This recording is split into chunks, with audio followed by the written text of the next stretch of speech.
So, hello everyone. Thank you for attending today's Wellness Talks at Home, where we'll be discussing digital detox, ease off, phone off. So, now for the statement of acknowledgement of traditional land, I wish to acknowledge this land on which the University of Toronto operates.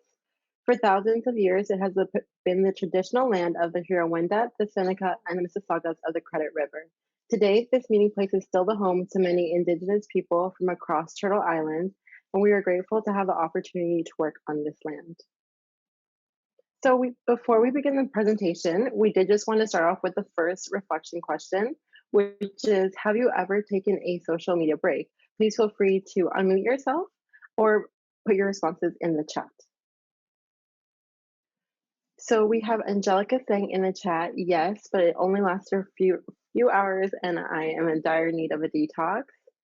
Hannah said I deactivated Instagram last week and it lasted 2 days. Okay, so I as well has also tried to do a social media break. I think we can all agree that it isn't as easy as it seems. So it's important to ask ourselves, what is a digital detox? So a digital detox is for a certain period of time, a person reduces their technology usage, whether it be through smartphones, computers, watching TV, etc., all to reduce stress, focus on meaningful interactions amongst other individuals voluntarily. This definition can fluctuate based on each individual's goals and what they want to get out of it. So now that we've kind of heard a little bit about what a digital detox is, let's get into why people take digital breaks in the first place. So there are many reasons why people take digital breaks, and some of them include to be more productive, to feel satisfied and accomplished, or just because technology can be stressful. So especially students, more so during exam time, so around this time, people tend to deactivate their social media, just like how we heard in the chat, just so that they can focus more on their studies. They can also feel more refreshed and rejuvenated by taking digital breaks and get a chance to reflect on whether they truly need these things, leading them to feel maybe satisfied, accomplished, and even think about whether these apps are things that they can live without. And of course, people also feel maybe some addiction, or they feel trapped to their devices, and they can't really enjoy the moment.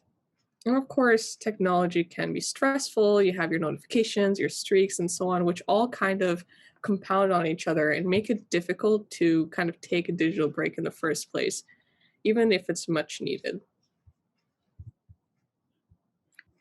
So as we can see here, I'm sure you're all quite familiar with getting the notifications all the time. And this just adds to the fact that, it can be really difficult to take a break from your devices or your social media. And especially now that we're in quarantine, where we need to be on our devices more than ever. And that can have all sorts of effects on us, as we'll learn later on in this presentation. But don't fret about that. We'll give some practical ways on how we can take social media break and what benefits it can have on our health and wellness. Often the sound or vibration of a phone makes one feel anxious, as they think it could be related to something they don't want to think about. So for instance, think about a time when you were relaxing, but your phone buzzed and it reminded you about a stressor in your life, such as school. You may have been wondering, is this notification an email about a mark I've been waiting for? Or another example could be, if let's say another example could be a notification that can excite people, whether they get a notification and they think it's from a friend. In either way, notifications can also be a distraction, especially when you're trying to complete a task. However it makes you feel, please post it on the Jamboard, and I provided a link in the chat. Okay, so let's all take a couple minutes to add sticky notes to this board. So you can just write how you feel when you get a notification. So far we have low-key stressed. Yeah, honestly, I feel that, especially if you're in school, sometimes you might think it's marks coming back. If you're applying to jobs, if you're, I don't know, in an argument with someone, attention pulled. Yeah, it can be really distracting, especially when you're trying to focus on, honestly, anything else. We have another anxious one here, nervous. So there seem to be a lot of similar answers here. There's a bunch of different versions of distracting, distracted, attentionful, and we have one that's on alert. Yeah, that could definitely, especially if you're waiting for a specific notification, it really pulls your attention to your device and to the medium that you're getting the notification on. Scared could be Quarkus. Yeah, yeah, I think we've all been there. Bored because it's always my mom. I wish my mom sends me notifications, sends me text, but no, she calls. If she calls, I know it's her. Loss of relaxation. Yeah, definitely. Worried it's a job rejection. Hey, it might be an interview. You never know. But yeah, definitely it just goes back to how it can be distracting and how it can be quite anxiety provoking. So, from a biological perspective, the consequence of using technological devices, especially cell phones, could lead to disrupted sleep, especially when using technology after dark. It can continue to make us all awake because these cell phones and screens, they use something called blue light, which can actually mess with our natural sleep schedule. Beyond this, it can also cause a mental overload because you're constantly feeling like you are free. You're feeling guilty if you're not able to return every call or message. Now, looking at it from a psychological point of view, in today's age, due to the growing pressures of social media and wanting to be in the loop at all times, many individuals face what is known as FOMO, and this is also known as the fear of missing out. It's the tendency to experience anxiety over missing out on the rewarding experiences of others, which is enhanced through many forms of social media platforms. To name a few, there's Facebook, WhatsApp, Instagram, Snapchat, TikTok, and these are among the top using platforms, and they have over 3.8 billion people, which is approximately 49% of the world, and they all use this percentage uses social media. So with high levels of engagement and FOMO, this can cause an increase in typically anxiety symptoms and causing individuals to be more distracted due to diligence towards the notifications as we discussed, and reduce concentration. Okay, so here are just a few psychological impacts of social media usage that we've kind of grabbed from a few studies that we thought would be interesting to share. So firstly, there is a technology withdrawal effect that can be measured and observed. So technology withdrawal actually seems to produce similar effects as withdrawal from sedative or opiate drugs. There's also the cause of disrupted sleep, as Adi did mention before. More screen time from our phones because of the blue light can actually disrupt our natural sleep cycle. There's also satisfaction levels seem to decline over increased social media usage. So it seems that social media is not as mentally fulfilling as a person might think it is. There's also increased social isolation. So you'll feel much more socially isolated in comparison to individuals who frequently use social media less. And lastly, increased feelings of depression can also occur due to social comparison. For instance, as Adi mentioned previously, with different kinds of apps like Instagram, Twitter, and so forth, it has us looking at each other's different likes and content, and it can't be helped that we might find a tendency to compare ourselves to others. Many individuals tend to have a bad habit of checking their phones too frequently, even when there are no notifications. So this reaction is what caused by dopamine, more specifically the reward prediction error, the RPE, and it is actually used by slot machines to keep players to play again. So so they can hit the jackpot. So this is really similar to cell phone usage. Many will check their phones to see if any new notifications pop up, and when they do, they'll get that feeling of a sense of reward in a way. And programmers actually take advantage of this feeling so users can stay engaged with their software. However, by doing this, we are putting a disadvantage as we tend to ignore the amount of time that was spent due to repeatedly checking our cellular devices. Okay, so with all that information, here are just a few tips and tricks in overcoming FOMO, which is the fear of missing out, as well as technology use before bedtime. So here's just a fact about sleep. According to the Sleep Health Foundation, technology use in the evenings may delay bedtime and interrupt with sleep, right? So the real question is, how can we solve this issue that many of us probably do face? So one first tip is to try not to use your phone at least 1 hour before bed. So that means to put your phone away before your bedtime, right? Spend that last hour of your day with yourself. And it can be challenging, especially if we're very addicted to our phones. But instead of like having that tendency to go towards your phone, maybe make it enjoyable and fulfilling for yourself, right? So for instance, incorporate a current goal that you might have for maybe from a New Year's resolution and put it into the same activity. For instance, with myself, I want to have read 12 books by the end of this year. So I would probably think, okay, if I want to fulfill this goal, maybe I should read 30 to 1 hour right before bed, right? And not only will I be spending my time reading a book before bed, but I won't be on my phone, right? If you don't want to read, then maybe you can try meditation, journaling, or yoga. There's a lot of different things you can incorporate into that 1 hour for yourself. Another tip is to download some apps to monitor usage or put blocks. And there's going to be more on this topic later in the presentation, so stay tuned for that. So now in regards to FOMO, which is the fear of missing out, according to a 2018 study, 31% of adolescents actually believe that social media has a mostly positive impact on their life, right? So of course, we can't help that social media and especially our digital devices have become a common thing in our daily lives, and especially because it's a means towards connection and seeing how our friends and family are doing. But sometimes we can forget to take the time to have some meaningful and quality time with ourselves, right? So I guess in overcoming FOMO, you have to ask yourself, what are you really missing out on, right? So, for instance, that can be a hard question to kind of really answer for yourself. So, I'd recommend going onto your phone and checking the settings. And there's actually this setting that can tell you your daily or weekly screen time. So it can tell you, have you been on your phone for 8 hours of the day? Which specific apps have you been spending too much time on? And I would recommend asking yourself, am I okay spending this amount of hours on my phone? If you're not, maybe go towards a kind of change into decreasing your hours, or what specific apps would you like to decrease your hours on, right? So, yes, you could be missing out on the things that you may see from social media, like the next viral thing, but you also don't want to be missing out on the time that you can be using towards yourself, right? So, at the end of the day, quality time with yourself is much more rewarding in the long run in comparison to quality time with your phone, which is temporarily rewarding in the short term. So now we're just going to do another reflection question. And the first one is, why do you think it can be hard to take a break from technology? I definitely can begin. So it might be hard to take a break from technology just because, especially in the times that we find ourselves in, it's the easiest way to communicate with people or get in touch. So that could be an issue right now.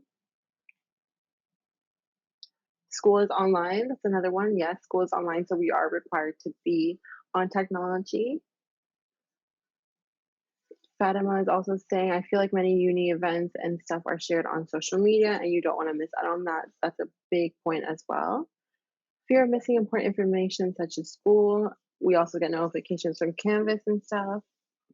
It can get boring. It can get lonely without social media. That is true, especially in a pandemic like we are right now. Quarantine put everything online. That's another thing. And can meet friends or romantic partners without some app to find them. Okay, so that is a barrier that maybe few people feel that they're facing. So being online helps break down that barrier. So thank you for all those. So on to the second question. What could you do to reduce your technology uses? Any specific examples? And then how might these changes affect your day? You could set timers, someone said. That's a really good point. Setting timers will probably help with time management, especially when we're all in the same environment all day. Keep phone out of the room. Definitely that helps. Helps with not being as distracting. Someone else find hobbies that do not need technology. That's true. That's a very good one. Angelica said, give my phone to my mom. When setting charge phone not beside your bed, that's another good one. Always try to get it as far away as you as possible so that you're not tempted to look at it. So now that we've all kind of thought about the effects that the positive effects that doing a digital detox has on our health and wellness, let's start thinking about the steps you can take towards doing your own digital detox. So the first step is identifying the why, and this is mostly related to kind of finding maybe which areas are the problem areas? Are there specific apps that you want to stop using? Are there specific specific websites you want to stop using? So I'm actually going to share a link, and I would like you, and this is going to give us a word cloud, and we can kind of see what social media apps people want to do a digital detox with. It seems like Snapchat's the big one, and it probably has something to do with streaks and so on. It makes it harder to resist that temptation. Okay, thank you everyone for giving your input. So we have Snapchat, TikTok, and Instagram. I think the red means it's one of the big ones. So TikTok, Snapchat, and Instagram. Awesome. Thanks everyone. Okay, so now that we've kind of thought about which apps we might potentially want to stop from, so we saw that Snapchat and Instagram were among those apps that are probably used a lot and we might want to take a break from. So now the second step, what we're going to do is choose a time frame. So do we want to take a break from Instagram and Snapchat for a day, maybe 2 days, maybe a week? You have to be realistic about what can work for you. The third step is to establish boundaries that work for you. So are you just taking a break only from Instagram, only from Snapchat, or are you taking a break from all of your social medias? Again, you need to be realistic about what could work for you. You could detox from a specific site, maybe a specific app, or maybe all apps in one category. The fourth step is to schedule quality time. So now that you aren't on your social media, you want to fill that time with something else that could be beneficial to you. So maybe you want to play a board game with your family, or maybe you want to clean your closet, read a book, have some extra time to go outside. All of these things are activities you can do to kind of take up that space that social media was taking before. You can also journal to keep track of your progress and write down any ideas that come up during your detox. So maybe you learn that maybe you can make do without Instagram for a day or two, and you could kind of write that down in a journal, or like write about how you feel every day during your detox. You should also tell your friends and family when you're about to start your detox and ask for their support. So maybe just sending them a quick message that, hey, I'm going to be offline for a week or a few days, so that they aren't kind of worried about where you are and why you aren't responding to their messages.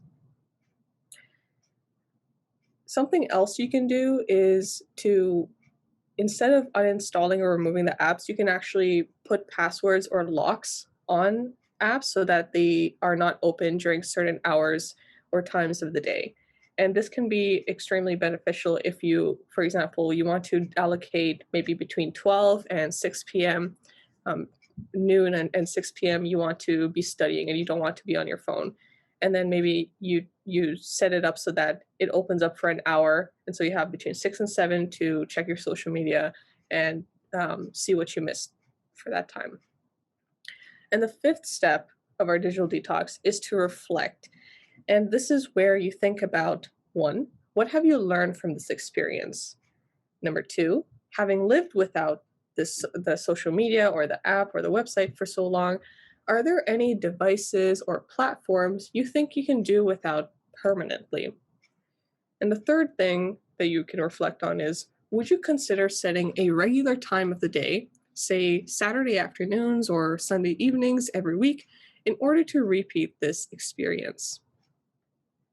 I also want to remind everyone that during quarantine, we're even more so relying on our phones and devices to stay connected, and that is absolutely okay.